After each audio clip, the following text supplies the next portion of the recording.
Federal Capital Territory, where, of course, the new Minister of the Federal Capital Territory, Nyesom Wike, is in the news this morning. Absolutely, he is in the news. He says that his administration is yet to make a decision on how to disburse the $5 billion palliative fund expected from the federal government. The federal government had promised state governors that 5 billion naira would be shared to cushion the effects of the removal of petrol subsidies on the masses. However, the FCT minister says that his administration may consider disbursing it on transportation and food support, with ongoing efforts to reintroduce urban mass transportation to the FCT to reduce commuters' suffering. Some governors have said that they have received only 2 billion naira.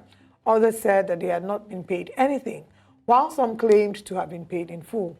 In addition, the National Economic Council, NEC, approved 5 billion naira and 5 trucks of rice to each state. Is 5 billion naira enough for each state? Will it quell the incessant call for food shortages and economic challenges? These are some of the questions we'll be hoping to answer this morning. We're joined this morning by Joshua Akimbajo. He's an economist and a financial analyst. Good morning. Thank you very much for joining us. Thank you very much for having me. Good morning, audience. Good morning. All right, let's get into the conversation this morning. Your thoughts on Nyesom Wike's statement saying he's yet to decide on what to do with the 5 billion naira palliative that has been or should be disbursed to the FCT? When I first read the stories and then later watched commentary, the first thing that came to my mind was, I think he was just being brutally straight and honest with the reality on ground. There was a point he made, which I think we should also be mindful of, where he said FCT was not previously part of those earmarked for that disbursement until he wrote a memo to the federal government. And I think that is also very interesting, because could that be why he said he didn't know what to do with it, because he only wrote later. But beyond all things, my major concern with even the states that have is, what are the measures, what he has takes, what are they using as a guide to say this is how whatever palliatives is being distributed? And I think that is what the concern should be. Beyond the media reviews that we're having on social media and all, it would be nice for us to have people who can interrogate these people to say, how are you actually doing the distribution? You received this money, who is getting it? Can we identify the individuals? I think that is the part that I'm more concerned about. He's gotten it already. He said they are going to use for transport and for food, even though he also said he doesn't know what to do with it yet. But I think the key point is, how will these palliatives be distributed? We hear some states are giving palliatives out. So who? What data are they using to give these palliatives out? So those are the concerns I think we should actually interrogate and try to find out. I agree, but doesn't this already share with you, or at least paint a picture of what the mindset is like for the current administration, and the fact that nothing really seems to be different? Because, government that, wakes up one morning and decides to share more than 150 billion naira just randomly to states across the country as palliatives. Bearing in mind that some of these things that you mentioned have not really been x-rayed. People have even mentioned, how different states have different populations. So how do you share the same amount of money to each and every state? And we've seen pictures of the palliatives. People are sharing, tiny nylon, 5 cups of rice or something. With a bit of oil. With some oil and some pasta and all of that, which is embarrassing. So, doesn't that already paint a picture of what, the government's mentality is with these palliatives and with its interest in saving money for Nigeria? Well, I think we may want to look at the structure of government that we operate in this part of the world. We have a federal system of government, which by all means implies that there is a level of power, authority, and responsibility arrogated to states and to local governments. So I want to concern myself with how the states are actually distributing, not even how the federal government is distributing. Because now, once you get to your state, it's the responsibility of the chief security officer of that state, the CEO of the state, to actually have data about his jurisdiction, just like I expect FCT will have the same thing. What was the basis for which the 5 billion was given across board? That is something we can also, interrogate, like you said.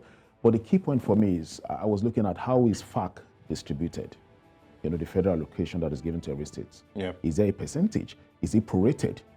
So instead of this current flat rate at which everybody is given 5 billion, that is my only concern for federal government. But the key point when it comes down to the state is this: how much of their jurisdiction do they actually have responsibility over? How much of the data do they have about the local government, about different districts? Because what you have senatorial districts, you have the various local governments, the LCDAs. What are they using as a measure to distribute that? That was my concern. Coming back to Abuja, which is our primary concern, that is Wike, I thought that Abuja, to a large extent, would have some level of social data. They have some level of economic, analysis they've done previously. Would that be a good yardstick for him to start? That is a different point, that we can also discuss. But I would think that the level of interrogation that we need to make, through the media, people interview him, for example, yesterday. The journalists who interview him, do they have enough of putting on the investigative journalism cap to start probing this sort of questions? These are things we need to actually start pushing our guys who are respondents or correspondents or reporters to start asking the critical questions. We should ask the hard questions so that people have the responsibility to now be accountable. The more we do this, the more we'll keep having problem of how accountable these guys are. But we need to start through our mouthpiece. I agree with that. But, what I'm trying to point out here is a fundamental problem that I think that the country has. Absolutely. And it's a problem with being able to take decisions, or make the best decisions through a properly thought out critical thinking process. Because, for example, I'll give you an example. Every state will receive 5 billion. Not every state has to buy rice. There are states that maybe can decide that, okay, the problem with our state is not lack of rice to eat, it is transportation. The increment in petrol price and the removal of subsidy has changed the cost of living for a lot of people. So it's not necessarily by giving them rice. I probably would get back to that. Who imagined that if I give these people rice, it would ease the stress that they will go through with the extreme increase in the cost of living and the way their lives have changed? Rice? So some states can say, okay, we're not doing rice. What we're going to do is make a transportation free. For the next 6 months, with this 2 billion naira, this 5 billion naira, we're going to make sure transportation is free, public transportation and all that. We're going to take 500 million naira from this money and buy new buses, or use $1 billion and buy new buses, make transportation free. These are just ideas. We're going to take from this 2 billion naira, 1 billion naira, invest in something, agriculture. Use it to create something that would benefit the people in the long run. But what we're seeing is people are buying rice. And so that's what I'm pointing out here, that Nigeria, for a long time, we've not seen anybody who says to themselves that maybe we should do things different in this regard. And the current administration, yes, it's not, you mentioned, that we should take away from the federal, let's look at what the states are doing. But the current president, I'm sure, knows that giving 5 billion to states is not the best option to help people survive these times.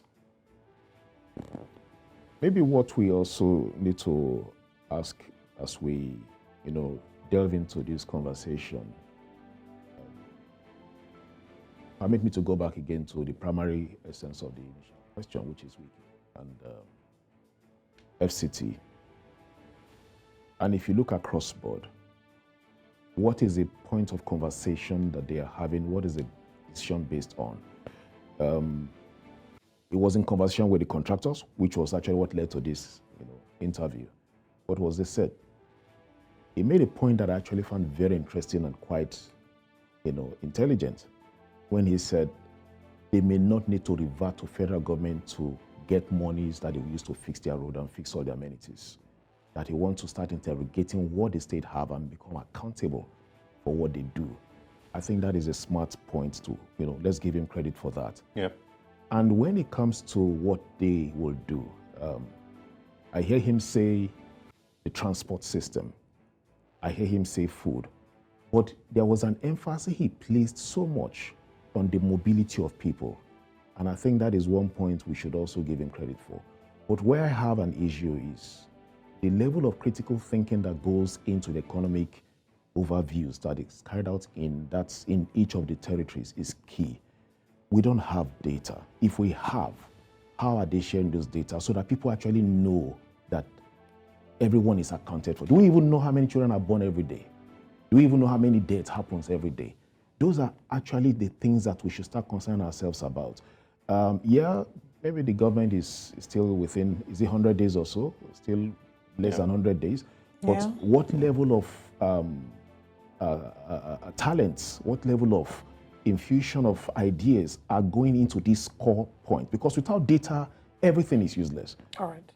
Now, so, and I think that is where we need to actually start, data collection is certainly a big problem, and it's something that the current Minister of Humanitarian Affairs and Poverty Alleviation is something, is one of the things she said that will be looked into to ensure they will review the names of those who are on the social register to verify those who actually need help and need access to these palliatives. What are your concerns as to what might be the potential issues that these monies that have been disbursed for palliatives would birth? And I ask this because over the years, this is not the first time we're having a conversation about palliatives. This is not the first time we're having a conversation about looting of palliatives. Just yesterday or 2 days ago, I believe, the front pages of one of the newspapers in Nigeria carried the story of how people in Bayelsa had to loot into a building that had expired palliatives or COVID-19. Well, we're not sure if it's COVID-19 or if it was flood palliatives, but alleged palliatives that had expired had been stored up in a building. And people had to break in and loot into this loot these expired products, obviously to go and use them for themselves. What are your fears and concerns as to what this might birth, what problems this palliative disbursement might birth? The concerns, one of it is what you've mentioned already, and that is really the major challenge. We're a corruption-infused environment or city or state or country, and people. I was having conversation in the circle yesterday, and the point was it starts from the very base. But go back to COVID-19, which was a critical point in the annals of global history. The fact that the pandemic ruined a lot of things is one thing to keep in mind, but what happened afterwards? Palliatives that were released, were they disbursed to people rightly? Did people get them? And that also goes back to this point we are saying about this current issue of palliatives. This would never have arrived, for example, if the subsidy removal did not happen. And that is actually where all this came from. But my concern is one, accountability. Accountability because two, will it get to the people? Will it get to the people through whose source? Where is the checks and balance? Who is actually guiding? Who has the oversight role to ensure this happens? And those are the things that concerns me. And I'm really hoping that from our own end, because the media should be the one holding the government accountable, really. That's a major role we have free of charge. The level of people and the intelligence of the people who also approach and ask questions, need to be reviewed. And we need to also train our people so that they can help ask questions that can actually inform us better. Because if we ask questions vaguely, they will give vague answers.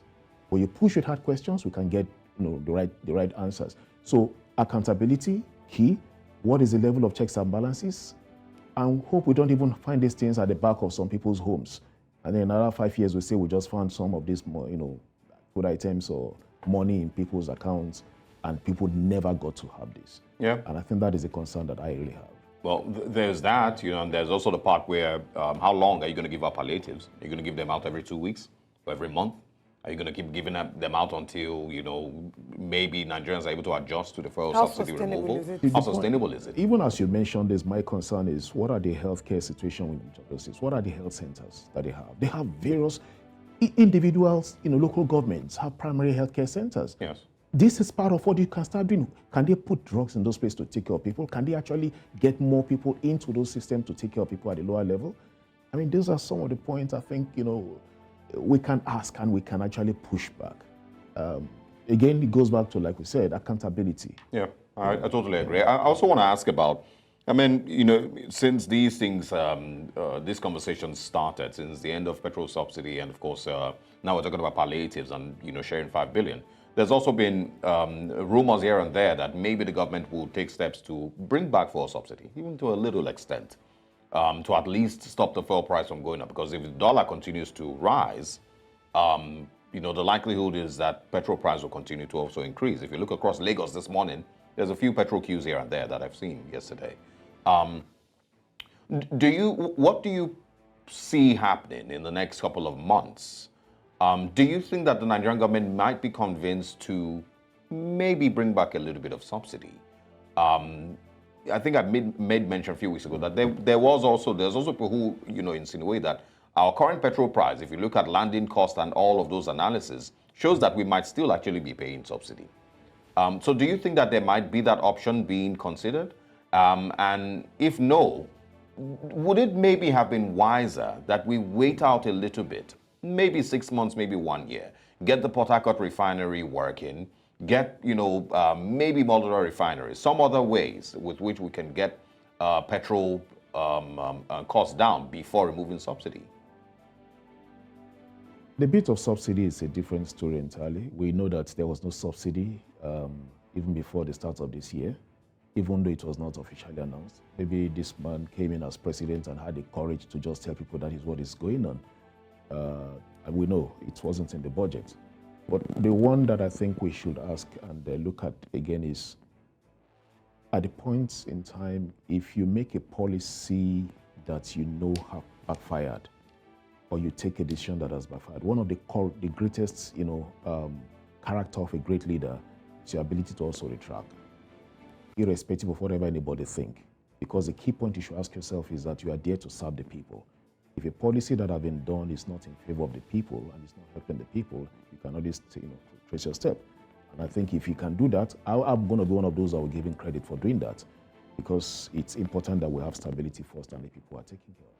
But the more I look at this, I mean, on Monday there was a FEC meeting, the Federal Executive Council meeting, and Yes. you know, we saw how they read out the 8-point agenda, which is closely related to, I think, because I tried to look at all the manifestos of all the aspirants. So the 8-point agenda more like mirror what was in the manifesto. The goal right now is to say, can they drive this in full throttle, full speed, firing on all cylinder, and then see how the economic revival then comes through. I still believe that some of the points I've read and points I've seen will work, can, you know, change the economy of this nation if the courage and the consistency is there to drive it. But above all, as I was reviewing this even this morning, I mean, I remembered Modi. When Modi just got into India as a prime minister, it was terrible. For those of you who can go back to history and see his first, I think his first year.